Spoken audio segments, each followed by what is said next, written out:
Bugun onajonim qo'llarini o'ynatib menga golubtsi tayyorlab berdi. Sababi meni eng yoqtirgan ovqatlarimdan biri hisoblanadi.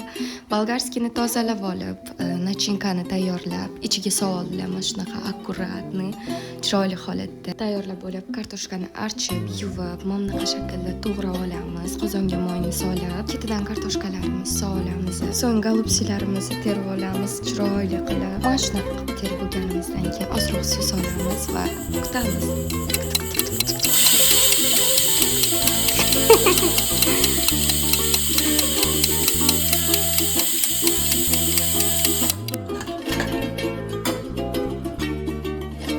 Qozonimiz qopqog'ini ochib olamiz.